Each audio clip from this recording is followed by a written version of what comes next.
썰TV 구독자 여러분, 안녕하세요. 저는 경기 수원에 거주 중인 30대 중반 이혼녀입니다. 늘 사연을 듣기만 했지 제가 이렇게 사연을 보내게 될 줄은 상상도 못했어요. 제게도 이런 날이 다 있네요. 앞서 저를 소개했듯이 저는 이혼녀입니다. 전 남편과 이혼할 때 안 겪어도 될 더러운 일을 다 겪었어요. 그때 일만 생각하면 아직도 피가 거꾸로 솟는 기분입니다. 여러분께 제가 겪은 이혼 이야기를 들려드리고자 사연 보냈어요. 제가 장담하는데 여러분도 제 이야기를 들으면 저와 같이 피가 거꾸로 솟는 기분을 느끼실 겁니다. 그 정도로 전 남편은 인간 같지도 않은 쓰레기였어요. 한때 저희 친정엄마가 아프셨어요. 근데 이 인간이 장모한테 들어가는 병원비는 아까워하면서 내 언니한테 들어가는 돈은 펑펑 잘도 써대더군요. 이때 제가 눈에 확 돌아서 바람난 남편이랑 바로 이혼했습니다. 다시는 기억하고 싶지 않은 제 인생에서 가장 최악의 순간이지만 그래도 여러분들에게 좋은 교훈이 될 것 같아서 사연 보냈어요. 그럼 제 이야기 시작하겠습니다. 저랑 남편은 교회 집사님의 소개로 만나 결혼했습니다. 저희 외가 쪽이 전부 기독교예요. 태어나 보니 제가 모태신앙이더군요. 그래서 어릴 때부터 엄마 따라서 함께 교회에 다니곤 했습니다. 성인이 되고 나서도 신앙생활을 계속하니까 교회에 계신 집사님, 장로님들께서 좋게 보셨나 봐요. 보통 성인이 되면 교회에 잘 안 나오고 멀어지기 쉬운데 주일마다 꼬박꼬박 잘 나오니까 그 마음을 예쁘게 보셨는지 좋은 사람 있으면 꼭 소개시켜주고 싶다고 하셨습니다.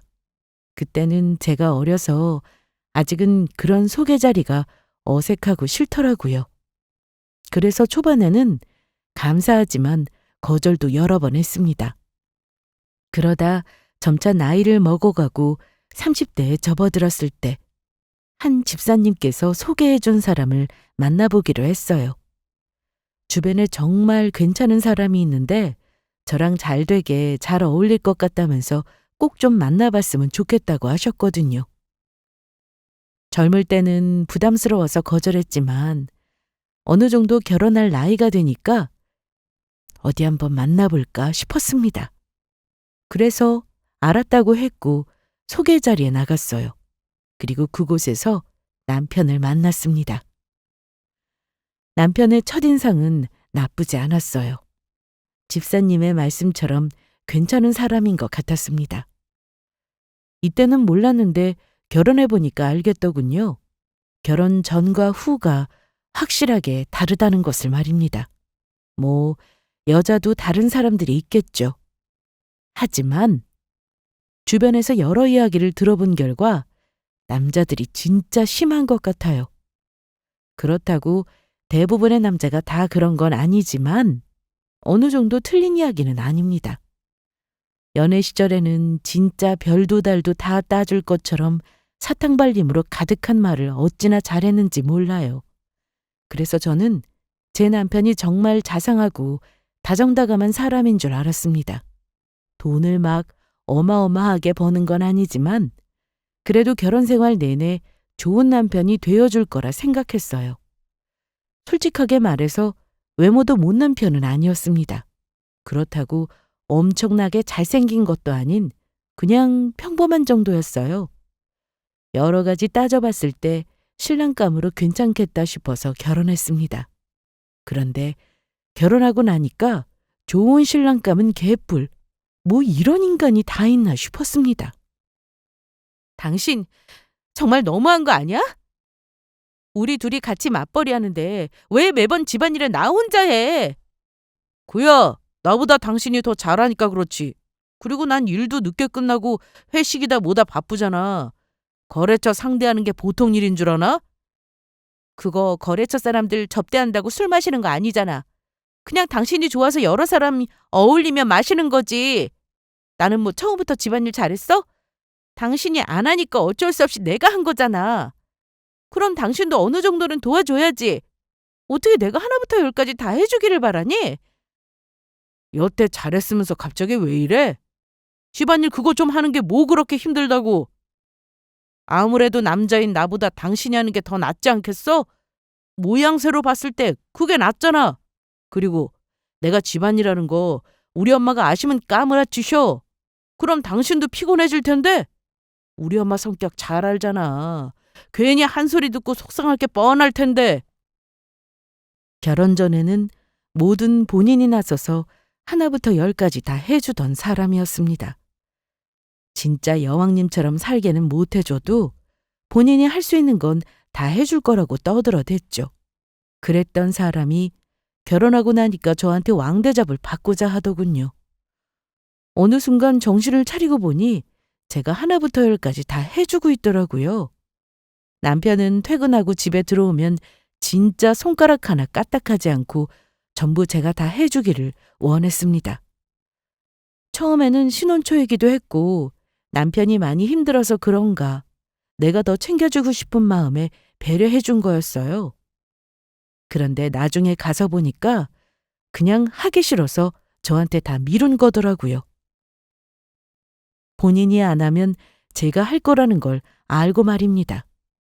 더 얄미운 건 이런 이야기 나올 때마다 툭 하면 시모를 끌어들였다는 거예요. 시모가 저를 쥐잡듯이 잡거나 혹독하게 휘집살이 시키지는 않았지만 마음만 먹으면 얼마든지 그렇게 하고도 남을 사람이었습니다. 본인 아들이라면 진짜 껌뻑 죽는 사람이었고 엄청난 꼰대라서 남자가 부엌에 들어가면 세상 망하는 줄 아는 사람이었어요. 대충 설명만 들어도 어떤 사람인지 감이 오시죠? 제가 남편한테 집안일 시키라는 걸 알게 된다면 저를 못 잡아먹어서 안달날 겁니다. 그걸 남편도 잘 아니까 본인 엄마가 이 사실을 알면 가만히 있겠냐면서 그냥 저더러 알아서 다 하라고 했어요. 이런 이야기로 남편과 얼마나 많이 싸웠는지 모릅니다. 시모가 나한테 뭐라고 하기 전에 내가 똑바로 행동하면 될 거 아니냐. 시모 모르게 도와주면 될 일을 왜 나한테 다 미루냐부터 시작해서 서운하다고 엄청 뭐라 했습니다. 그때마다 남편은 일하고 돌아온 사람 붙잡고 들들 볶으면 좋냐면서 적당히 좀 하라고 했어요. 집안일을 잘하지도 못할 뿐더러 도와줄 시간이 없는데 어떻게 도와주냐. 일찍 퇴근하고 주말에 여유 있는 사람이 희생하는 게 당연하다는 식으로 나왔습니다. 도저히 의견 차이를 좁힐 수 없었죠. 같은 문제로 계속해서 싸우다 보니까 저는 많이 지친 상태였어요. 결혼한 지 얼마나 됐다고 과연 이게 맞는 걸까? 별의별 생각도 다 들고 결혼 생활에 회의감마저 들었습니다. 내가 원하던 결혼 생활은 이게 아닌데 결혼 전에는 정말 좋은 사람이었고 한없이 자상한 사람이었는데 어쩌다 이렇게 됐을까? 남편이랑 결혼하면 사랑받으면서 행복하게 잘 살 거라 생각했는데 그렇게 흘러가지 않고 매번 싸우기만 하니까 너무 힘들었습니다. 더 늦기 전에 이혼해야 하나 진지하게 고민하게 되었죠. 아무리 좋던 사이도 맨날 싸우면 멀어지기 마련입니다. 남편과 저 사이는 신혼이라는 말이 무색할 정도로 좋지 않았어요. 이건 정말 제가 원하던 결혼이 아니었습니다. 제가 이런 문제로 고민할 때마다 주변에서는 늘 같은 말만 해댔어요. 신혼 때가 제일 좋은 듯 보이지만 원래 이때 제일 많이 싸운다고 말입니다. 그동안 다르게 살아왔는데 맞춰가는 게 결코 쉬운 게 아니라고 말이죠. 싸우면서 지내는 건 앞으로 잘 살기 위해 손발 맞추는 과정이라고 생각하랬어요. 저희 엄마도 별것도 아닌 일로 뭘 그렇게 싸우냐. 그냥 조금 더 배려해주면 되는데 뭘 그런 거로 이혼까지 생각하냐면서 저를 꾸짖으셨습니다. 아무리 그래도 엄마는 제 편 들어주실 줄 알았는데 저한테 뭐라고 하시니까 서운하더라고요. 그래요. 물론 배려해줄 수 있죠. 하지만 이건 너무 일방적이잖아요? 어떻게 저한테만 배려를 바라냐고요. 참다가 도저히 이렇게는 살 수 없겠다는 결론이 섰고 남편과 이혼하기로 마음을 먹게 됐습니다. 그래서 하루는 진지하게 할 말이 있으니 저녁 때 술 먹지 말고 집에 들어오라고 했어요. 남편이 하는 일이 거래처 사람들 상대하는 거다 보니까 술을 자주 마셨습니다. 그런데 이때는 평소보다 술을 마시고 들어오는 날이 많았어요. 그래서 미리 중요하게 할 말 있으니 되도록 술 적당히 마시고 들어오라고 했습니다.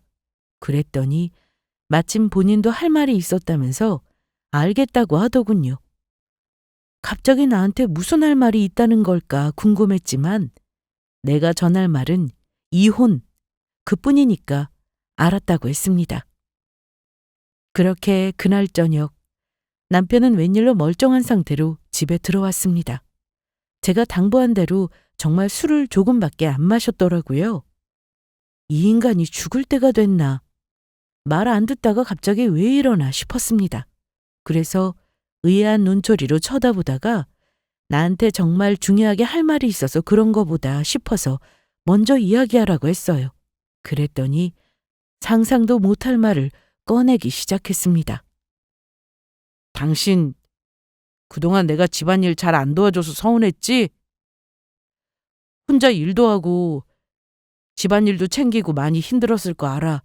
그런데 아무리 생각해도 난 집안일 같은 거 도와줄 그릇이 못 돼. 사내가 돼서 창피하게 집안일을 어떻게 해. 그런 건 여자가 하는 거지. 뭐? 그래서 앞으로도 나 혼자 쭉 알아서 하라고? 나한테 할 말이 있다는 게 겨우 이거야? 그런 게 아니라 앞으로 당신이 이 집안 안주인으로서 계속 신경 써달라는 거지. 대신 손가락 하나 까딱하지 마. 그냥 편하게 사람 부릴 수 있게 해줄 테니까. 그게 무슨 소리야? 사람을 부리게 해준다니? 지금 가정부를 고용하겠다는 거야? 그래. 앞으로 대표 사모님 될 텐데 내가 그 정도는 해줘야 하지 않겠어? 힘들면 일도 당장 그만둬. 나 혼자 벌어도 당신 얼마든지 먹여 살릴 수 있으니까. 뭐? 대표? 남편이 제게 한 말들은 전혀 생각지도 못한 내용이었습니다. 난데없이 잘 다니던 회사를 그만두고 회사를 하나 차렸다고 하더군요. 이건 할 말을 전하는 게 아니라 그냥 일방적인 전달이었습니다. 아니, 제가 남도 아니고 아내잖아요. 결혼했으면 적어도 배우자한테 회사 그만둬도 될지 상의해야 하는 거 아닌가요? 그동안 제게 한 짓도 기막혔지만 마음대로 회사 그만두고 회사 차린 것도 기막힐 노릇이었습니다.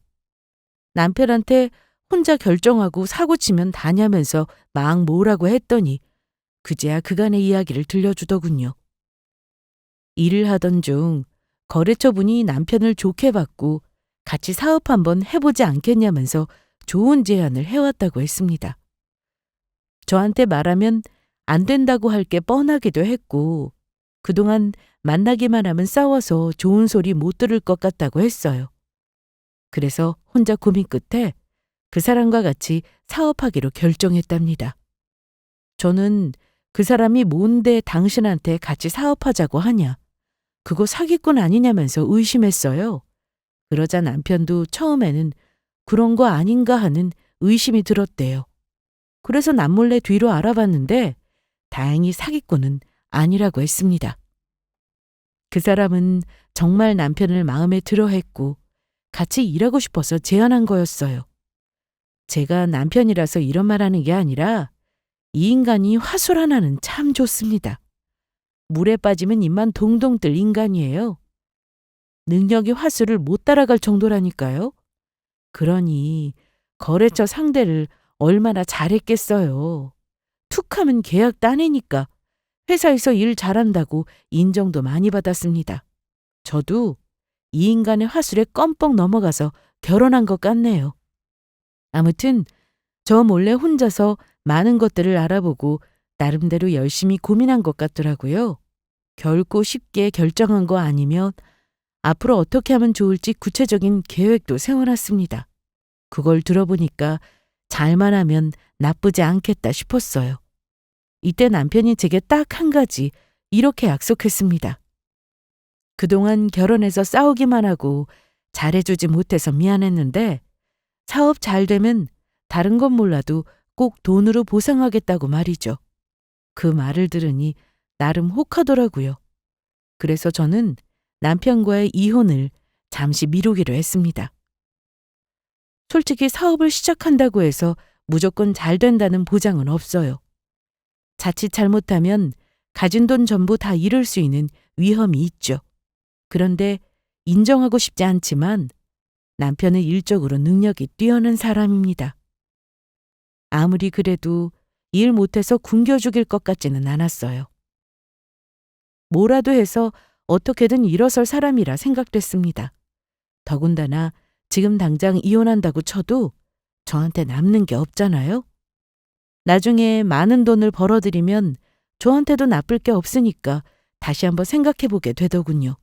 거기다 남편이 미안하다면서 먼저 사과하니까 서운했던 마음이 한결 누그러졌어요. 그래서 우선은 지켜보기로 하고 알겠다고 했습니다. 저한테 말 한마디 없이 마음대로 회사 그만두고 사업 시작한 건 잘못한 행동이라고 분명히 짚어줬어요. 아무리 내가 반대할 것 같다고 해도 부부 사이에 비밀이 있어서는 안 된다고 말이죠. 그랬더니 그건 본인도 인정한다면서 앞으로는 그러지 않겠다고 하더군요. 잘할 자신이 있으니까 한 번만 믿고 맡겨달라고 했습니다. 그리고 혹시 몰라서 집 명의는 공동명의로 변경해 놓았어요. 그럴 일은 없어야겠지만 만약에 남편 사업이 잘못되면 집이라도 건져야 하잖아요? 이것마저 넘어가면 정말 큰일이니까 남편 명의에서 공동명의로 변경했습니다. 결혼할 때 시댁에서 돈을 많이 보태주셔서 남편 명의로 해놨거든요. 남편이 사업을 시작하면서 저는 얻은 게 많아졌습니다. 집도 공동명의로 돌릴 수 있었고 그동안 잘못한 것들 전부 미안하다며 남편에게 사과까지 받아냈어요. 분명히 결혼이라는 게 사랑만 가지고 계속 이어지는 건 아니잖아요. 어느 정도의 사랑과 정도 받쳐줘야 하고 신뢰, 책임감이 중요하다고 생각했습니다. 그동안의 마찰은 서로 맞춰가기 위한 과정이었다고 생각하고 좋게 넘어갔어요. 앞으로 잘 지내면 될 거라 생각했고 남편 역시 사업을 시작한 뒤로 제게 전보다 더 잘해주려 노력했습니다. 내심 저한테 말 한마디 안 하고 사업 시작한 게 미안했나 보더라고요. 또 그걸 가지고 제가 크게 뭐라고 하지 않고 이왕 시작한 거 한번 잘해보라며 믿어주니까 고마웠는지 연애 때처럼 자상한 모습이 다시금 나오기 시작했습니다. 저는 남편을 다 용서하고 이해한 건 아니지만 지나간 일 붙잡아봐야 저만 힘드니까 그냥 좋게 묻어두고 앞으로 잘 지내자며 남편과 화해했습니다. 그렇게 남편은 본격적으로 사업에 뛰어들었고 저는 제자리에서 제가 해야 할 일을 해나갔습니다. 남편은 회사 대표가 됐고 대표의 사모님이 됐으니 이제 그만 일 그만두고 집에서 편히 쉬어도 된다고 했습니다. 원한다면 가정부도 고용해주겠다고 했죠. 그런데 제가 싫다고 했어요. 물론 남편 말대로 그렇게 지내면 편하겠죠. 하지만 남편한테 다 의지하고 지낼 마음은 없었습니다. 저도 제 생활을 유지해야 한다고 생각했어요. 다니고 있는 직장에 만족하고 있었고 제 일에 어느 정도 자부심을 가지고 있어서 지금처럼 계속 다닐 거라고 했습니다. 집안일은 가정부 아줌마가 며칠에 한 번씩 오셔서 도와주는 걸로 합의 봤어요. 가정부 아줌마한테 온전히 다 맡기면 편하겠지만 저는 이상하게 제 살림 남이 건드리는 게 별로더라고요. 아무튼 남편이 사업을 시작하면서 확실히 편해진 건 있었습니다. 그렇게 우리는 각자의 자리에서 최선을 다했어요. 남편은 열심히 사업을 꾸려나갔고 저는 저대로 직장 생활과 살림을 신경 쓰며 지냈습니다. 그리고 한 2달 정도 흘렀을까요? 남편은 다시 원래의 모습으로 돌아왔어요. 당신 왜 이제 와? 내가 오늘 늦게 오지 말고 일찍 오라고 했잖아. 내가 뭐 늦게 오고 싶어서 늦게 와? 일하다 보면 늦게 올 수도 있지 뭘 그래?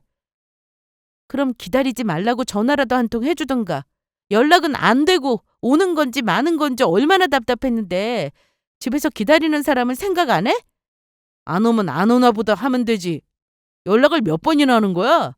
당신 내가 그렇게 한가한 사람으로 보여? 평소에는 안 그러다가 오늘따라 왜 이래? 뭐? 무슨 말이 그래? 당신 설마 오늘이 무슨 날인지 몰라서 이러는 거야? 오늘 우리 결혼 기념일이잖아. 이런 날 조금 일찍 들어와서 같이 저녁 한 끼 먹어주면 좋잖아. 맨날 일 때문에 바쁘다고 나 혼자 먹는 저녁 오늘은 같이 먹어주면 안 되냐고. 그놈의 결혼 기념일이 뭐라고. 그 나이에 그런 거 따지고 싶냐? 그런 거 챙길 시간에 어떻게 하면 남편 내조에 더 힘쓸까 그 궁리나 해. 내가 벌어다 주는 돈이 얼만데 고맙지도 않냐? 이래서 잘해주면 안 된다니까. 사람이 고마운 줄 알아야지. 아유, 피곤하니까 비켜. 사람의 본성은 결코 쉽게 바뀌지 않더라고요. 그래도 희망을 걸어봤습니다. 본인 입으로 앞으로 잘하겠다, 미안하다, 사과해서 달라지기를 기다렸어요. 그런데 겨우 2달짜리 사과였습니다. 2달 지나고 나니 슬슬 다시금 예전의 모습으로 돌아가더라고요. 전과 달리 본인은 회사 대표고 많은 돈을 벌어들이고 있으니 그만큼 대우를 받아야 한다고 생각했습니다. 집에서 저한테 왕대접을 받고 싶어 하더라고요. 누가 보면 매달 집에 억만금을 가져다 주는 줄 알 거예요. 아니 진짜 그만큼 가져다 주면 인정이라도 하죠. 그런 거 전혀 없었습니다. 저도 계속 직장 생활하고 있고 남편도 마찬가지로 집안일에 들어갈 돈 같이 내는 상황이었어요. 남편이 해준 거라고는 가정부 아줌마 고용해 준 것밖에 없었습니다. 그것도 제가 며칠에 한 번 오시게끔 해서 한 달에 나가는 돈이라고 해봐야 진짜 얼마 안 돼요. 겨우 그거 하나 가지고 저한테 큰 소리 치면서 하늘 같은 서방 대접 받고 싶어 했습니다. 다른 곳에서는 돈 펑펑 쓰는 것 같은데 저랑 저희 친정엄마 집에 들어가는 건 인색할 만큼 짜게 굴었어요. 한 번은 저한테 본인 믿고 기다리긴 하냐면서 되지도 않은 소리를 짓거리더군요. 친정엄마 생신이 돌아와서 효도 여행을 보내드리면 어떻겠냐고 말한 것뿐인데 그거 가지고 본인 돈 빼갈 궁리한다면서 툴툴거렸습니다. 내가 언제 당신 돈 빼갈 궁리한다고 그래? 말이 너무 심하잖아. 우리 엄마만 여행 보내드리자는 거 아니고 다음 어머니 생신 때 똑같이 여행 보내드리면 되잖아. 당신한테 여행비 다 부담하라는 것도 아니고 같이 반반 부담하자는 건데 뭘 그렇게 정색하면서 말해? 내가 진짜 억울해서 그냥은 못 넘어가겠어. 우리 정확하게 짚고 넘어갈 건 짚고 넘어가자. 내가 당신한테 뭘 그렇게 기댔니? 내가 정말 그랬으면 억울하진 않지. 나 계속 직장 생활하면서 들어가는 돈 똑같이 부담했어. 내가 정말 당신 돈 빼갈 궁리했다면 당장 일부터 그만뒀겠지. 당신이 나한테 해준 거라고는 가정부 아줌마 고용해준 것밖에 없잖아. 그것도 내가 며칠에 한 번 오시는 거로 조정해서 얼마 들지도 않고 그거 가지고 기댄다, 돈 빼갈 궁리한다 생색내는 거야? 그런 거라면 당장 그만둬. 누구는 뭐 돈 없어서 못하는 줄 알아? 그 정도면 나도 얼마든지 할 수 있어. 하도 억울해서 남편한테 어떻게 그렇게 말할 수 있냐면서 따졌습니다. 겨우 가정부 아줌마 고용해 준 거로 저를 돈 빼먹는 여자 취급하니까 짜증나더라고요. 대표 되고 나서 나한테 뭘 그렇게 잘해줬냐고 해준 거라고는 가정부 아줌마 고용해 준 것밖에 없으면서 그걸로 생색내니까 좋냐고 했죠. 대표 되면 돈으로 다 보상해 준다고 할 때는 언제고 사람을 그런 식으로 취급할 수 있냐면서 그동안 쌓였던 감정을 다 전했습니다. 나는 그래도 사업 시작한 사람 신경 쓰게 하고 싶지 않아서 응원하는 마음으로 가정부 아줌마도 조금만 오시게끔 한 거다. 나머지는 내가 다 책임지고 신경 써주며 배려해줬는데 너는 날 배려해준 게 뭐가 있냐면서 소리치니까 가정부 아줌마 고용해준 게 어디냐면서 되려 뻔뻔하게 나왔어요. 다른 집 남편들은 가정부 고용할 능력도 안 된다면서 능력 있는 남편 둔 걸 감사하게 여겨야지 어디서 큰 소리냐고 했습니다. 장모님 여행 보내드리라고 하는 것부터가 본인 돈 살살 빼먹으려는 심리 아니냐고 하더군요. 만일 본인이 계속 평범한 회사원이었으면 여행 보내드릴 생각이나 했겠냐고 말이죠. 진짜 말이 안 통하는 인간이었습니다. 저 혼자 다 부담하라는 것도 아니고 나도 보태겠다는데 그게 왜 빼먹으려는 생각이냐고 따졌고 대표가 아니어도 부모님 효도 여행 얼마든지 보내드릴 수 있는 거 아니냐고 했어요. 대표 자리에 앉았다고 너무 오만하게 구는 거 아니냐고 제대로 뼈 때리는 말을 날렸습니다. 본인 돈으로만 회사 차린 것도 아니고 다른 사람이랑 동업해서 지원받아서 차린 거라 수익의 반 이상을 동업자한테 주면서 엄청나게 잘 버는 척 생색내지 말라고 했죠. 그랬더니 그 말에 제대로 꽂혔는지 앞으로 가정부고 뭐고 다 없다면서 저더러 알아서 하라더군요.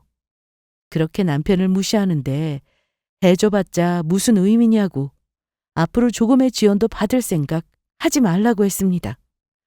어차피 지원받은 거라고는 한 달에 몇 번 오는 가정부 아줌마가 다였기 때문에 마음대로 하라고 했어요. 아쉬울 거 하나도 없다고.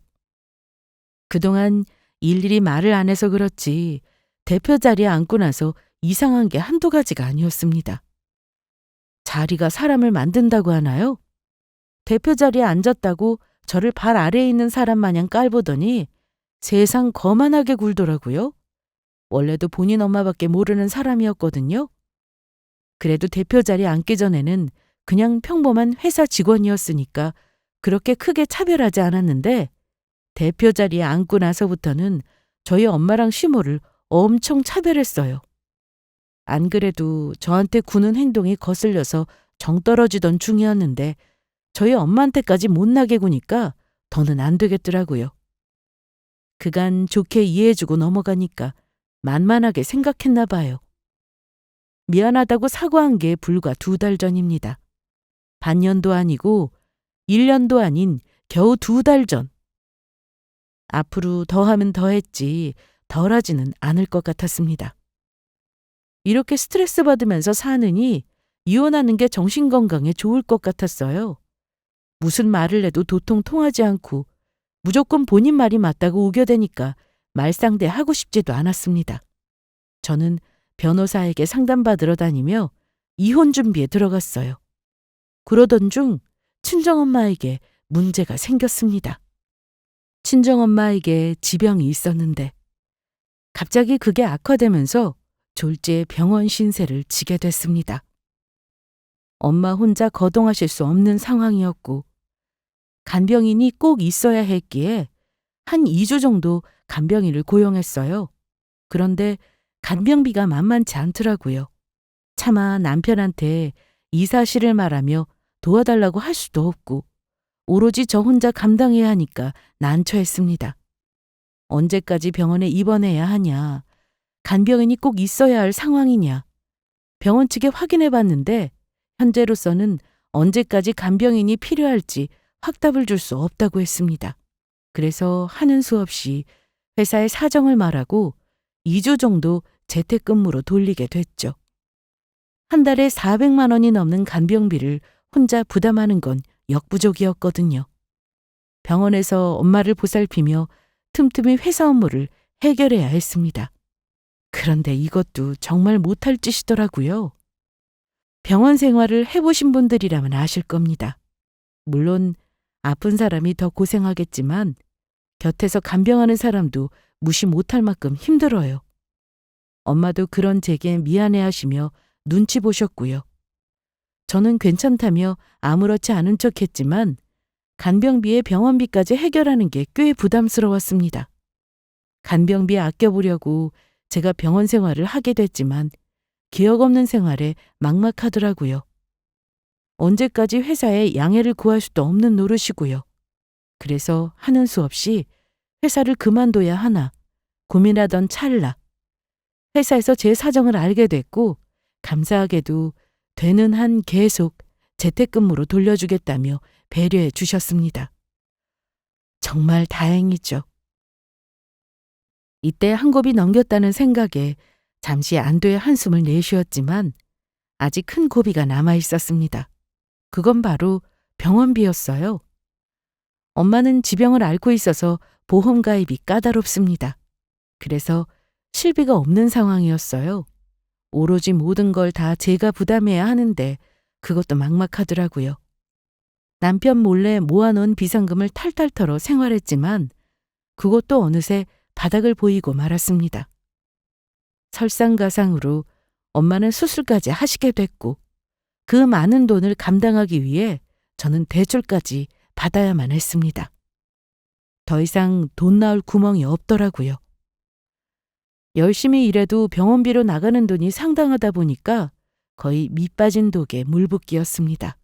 거기다 대출금 이자까지 감당하니까 진짜 허리가 휘다못해 부서질 것 같았죠. 진짜 하루하루를 겨우겨우 버텼습니다. 그러던 중 엄마의 상태는 많이 호전됐고 퇴원해도 좋다는 의사의 말에 이제 살았다 안도의 한숨을 내쉬었지만 남은 병원비를 해결할 생각에 막막하기만 했습니다. 퇴직금까지 중간 정산 받았지만 그럼에도 불구하고 500만 원이 부족하더라고요. 남편한테 도와달라고 말하기 싫어서 어떻게든 저 혼자 해결해보고 싶었지만 아무리 발버둥 쳐도 역부족이었습니다. 남편한테 정말 아쉬운 소리 하기 싫었어요. 돈을 떠나서 그 인간에게 아쉬운 소리를 해야 한다는 게 자존심 상했습니다. 그래서 진짜 어떻게든 제 힘으로 해결해 보려고 했지만 도저히 다른 방법이 없겠더라고요. 주변에 도움 구할 곳도 없어서 고민 끝에 눈치를 끈 감고 남편에게 말했습니다. 병원비로 500만 원만 빌려달라고요. 그러자 역시나 거만한 표정으로 그럼 그렇지 하고 쳐다보더군요. 내가 이럴 줄 알았어. 돈 앞에 아쉬우니까 빌려달란 소리를 하네? 나도 당신한테 돈 빌려달란 소리 정말 하기 싫었어. 그런데 어떡해. 당신 아니면 돈 나올 곳이 없는데.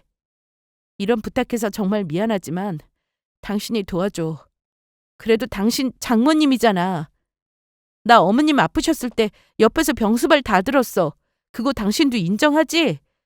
당신은 우리 엄마 아플 때 아무것도 안 했잖아. 쉬운 연락 한 통 없었고. 그러니까 이렇게라도 도와줘. 아예 달라는 거 아니고 빌려달라는 거야. 다달이 얼마씩 갚을게. 갚기는 무슨. 내가 네 속셈 모를 것 같아? 이런 식으로 내 돈 살살 빼가려는 수작이잖아. 글쎄 그런 거 아니라니까. 처음에는 500, 그 다음에는 한 1억 부르려고? 누굴 호구로 보나. 그러게 나한테 진작 잘했으면 얼마나 좋아. 그럼 내가 측은한 마음에 얼마라도 챙겨줬을 거 아니냐고. 내가 진짜 돈이 아까워서 그러는 게 아니라 그동안 네가 나한테 한 짓이 괘씸해서 500만 원이든 단돈 5만 원이든 못 주겠다. 하도 날 호구 취급해서 안 되겠어. 막말로 장모님이 정말 아픈지 연기하는 거지 내가 어떻게 알아? 뭐라고? 지금 말 다 했어? 아무리 돈 나올 곳이 없어도 남편에게만큼은 입 다물고 있었어야 했는데 안 좋은 소리 들을 거 뻔하지만 상황이 워낙 힘들어서 도움을 청했습니다. 그래도 최소한의 남편 사위 노릇 해줄까 싶었어요. 그런데 역시나 이 인간은 또 저와 엄마를 무시하기만 했습니다. 쥐는 그동안 저한테 해준 게 뭐 있다고 저리 당당하게 나오는지. 본인이 한 행동은 조금도 생각 안 하고 저만 탓하기 바쁜 인간이었습니다.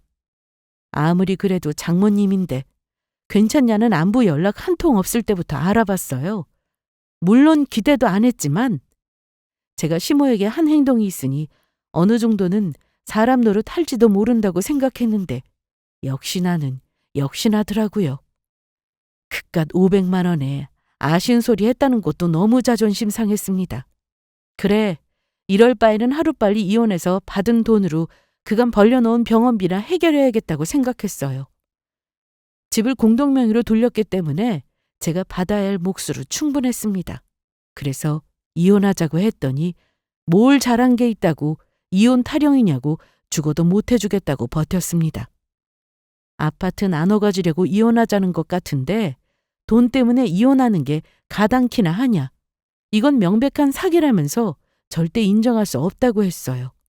저는 계속해서 이혼을 요구했고 남편은 절대 안 된다면서 버텼습니다.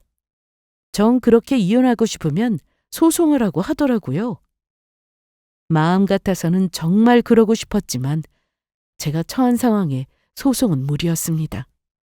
안 그래도 병원비 문제로 머리가 터질 지경인데 이 인간까지 보태니까 진짜 미칠 노릇이었죠. 하는 수 없이 집에 돈 될 만한 물건이라도 처분해서 돈을 마련해야겠다 싶었습니다.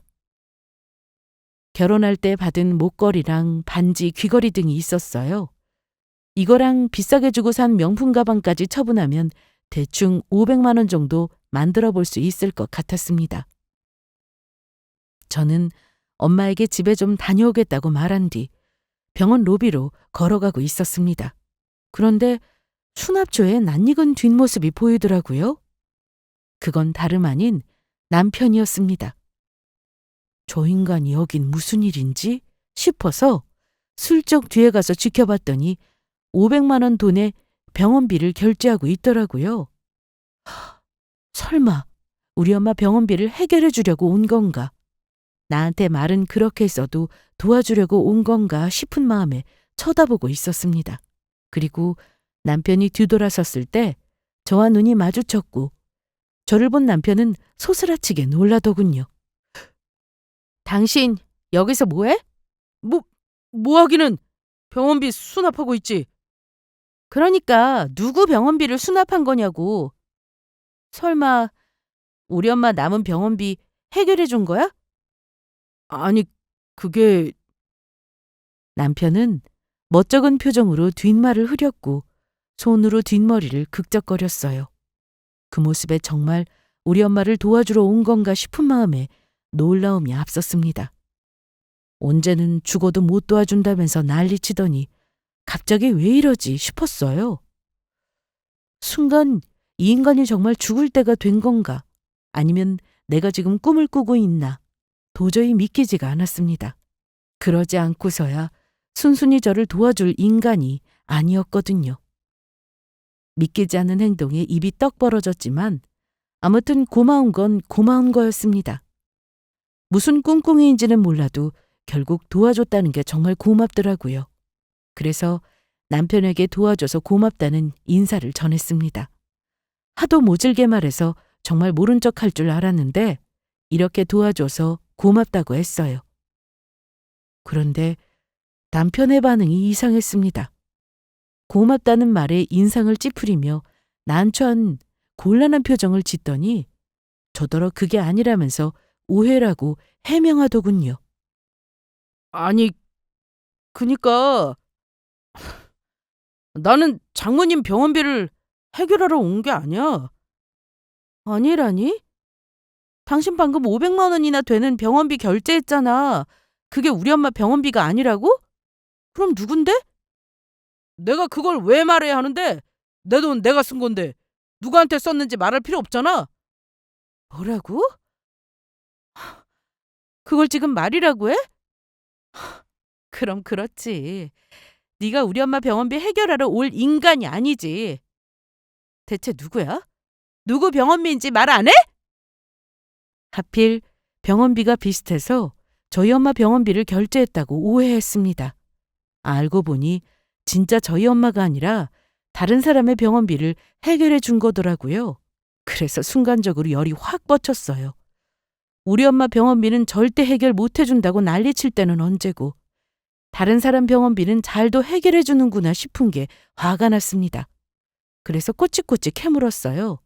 대체 누구길래 병원비를 해결해 주나 싶어서 궁금했거든요. 저는 누구냐면서 계속 물고 늘어졌고 남편은 사람들 다 쳐다보는데 창피하게 왜 이러냐면서 자리를 벗어나려고 했습니다. 그 순간 웬 젊은 여자가 남편에게 와서는 정답게 아는 척을 하더군요. 사장님 오셨어요? 혼자 오시는 줄 알았는데 사모님이랑 같이 계시네요. 그게 어쩌다가 우연히 여기서 만났어. 아, 그래요?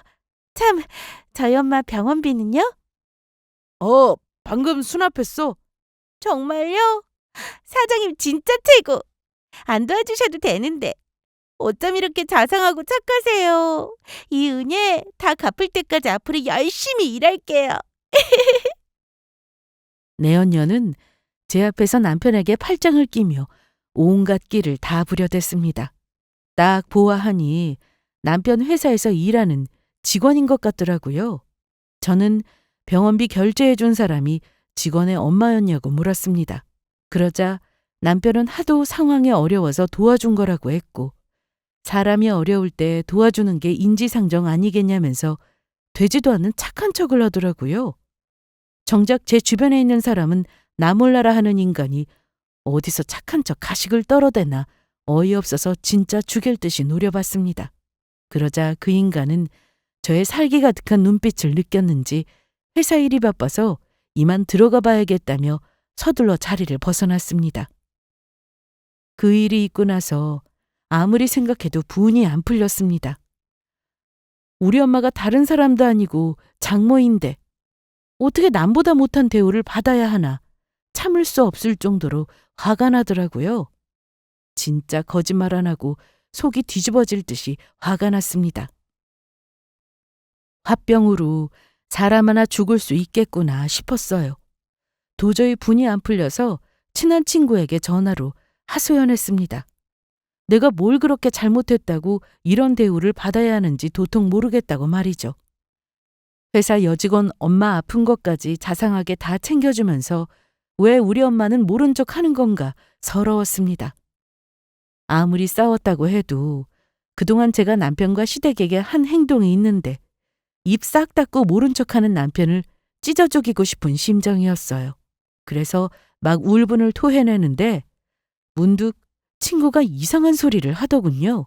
그 여직원이랑 그렇고 그런 사이 아니냐고 말입니다. 아무리 자상한 상사라고 해도 직원 엄마 병원비까지 해결해 주는 건 어려운 일이라고 했어요. 둘 사이에 뭐가 있으니까 그런 거 아니겠냐고 하더군요. 듣고 보니 틀린 말은 아니었습니다. 남편이 그동안 제멋대로 굴긴 했어도 이 정도로 막장은 아니었어요. 곰곰이 생각해보니 대표 자리에 앉고 나서부터 서서히 변한 것 같았습니다. 어쩌면 친구의 말대로 정말 그 여직원과 뭔가 있지 않을까 싶었어요. 순간적으로 이상한 촉이 확 발동되더라고요. 친구는 어차피 이혼하기로 마음먹은 거 한번 알아보자고 했습니다. 만약 둘이 내연관계라는 게 밝혀지면 저한테 유리한 거 아니냐고 했어요. 본인이 두 발 벗고 나서서 도와주겠다고 했습니다. 친한 친구로서 병원비 빌려주고 싶었는데 여유가 없어서 못 도와준 게 마음에 걸렸다고 했어요. 그래서 본인이 대신 남편 뒷조사만큼은 책임지고 도와주겠다고 했습니다. 그렇게 친구는 본인 돈으로 전문업체에 뒷조사를 의뢰했고 그 사람들은 한동안 남편의 뒤를 캐고 다녔어요. 그리고 마침내 꼬리가 잡히고야 말았습니다. 내가 이럴 줄 알았어. 이 기집애랑 그렇고 그런 사이 맞네. 돈이 좋기는 좋더라고요. 이런 일을 전문으로 하는 업체에 의뢰하니까 아주 손쉽게 둘의 관계를 밝힐 수 있었습니다. 친구의 말처럼 둘은 내연관계가 맞았어요. 그럼 그렇지. 단순히 부하 직원의 가족 병원비를 해결해 줄 리는 없죠. 나한테 500만 원 쓰는 건 아깝고 내연녀한테 쓰는 500만 원은 하나도 아깝지가 않은 것이었습니다. 진짜 생각할수록 분통 터지더군요. 결혼 전에는 세상 다정다감한 척 그렇게 꼬셔대더니 고작 이런 모습이나 보여주려고 그런 건가 싶은 게 혈압이 쫙 올랐습니다. 남편도 저를 속였지만 이 내연녀도 저를 가지고 논 거잖아요. 분이 다 풀릴 때까지 이 년놈들은 찢어 죽이고 싶었습니다. 이 증거를 토대로 저한테 유리하게 이혼을 끌고 가도 되지만 이걸로는 부족했어요. 이것보다 더한 고통을 안겨주고 싶었습니다. 안 그러면 화병으로 죽을 것만 같았죠. 어떻게 하면 한 방 크게 먹을 수 있을까 고민하던 중 좋은 방법이 떠올랐습니다. 업체에서 보내준 사진들을 계속 살펴봤는데 뭔가 이상하더라고요. 남편이랑 내연녀가 어떤 특정한 장소에 뭔가를 숨겨두는 것 같았습니다. 그래서 뭔가 싶어서 자세히 알아봤더니 글쎄 이것들이 회사 돈을 횡령하고 있더라고요. 저는 이 사실을 동업자에게 그대로 전달했습니다. 이 인간이 여직원이랑 바람 피우면서 회사 돈을 횡령하고 있다. 믿을 게 못 된다고 말이죠. 그리고 다음 날 저는 경찰과 함께 남편의 회사로 들이닥쳤고 남편은 갑자기 여긴 무슨 일이냐면서 그리 달갑지 않은 표정을 지었습니다. 설마 병원비 문제로 온 거냐면서 거지 취급하길래 실컷 비웃으며 이렇게 말했습니다. 아니? 네 손목에 쇠고랑 차는 거 구경하러 왔는데? 그건 또 무슨 소리야? 당신 정신 나갔어? 병원비 문제로 머리가 어떻게 된 거야? 창피하게 회사까지 찾아와서 지금 이게 뭐 하자는 건데? 내가 창피해? 네가 한 더러운 행동은 하나도 안 창피한가 봐? 내 머리 걱정해주는 거라면 사양할게. 지금은 나보다 네 앞날을 더 걱정해야 하거든. 뭐?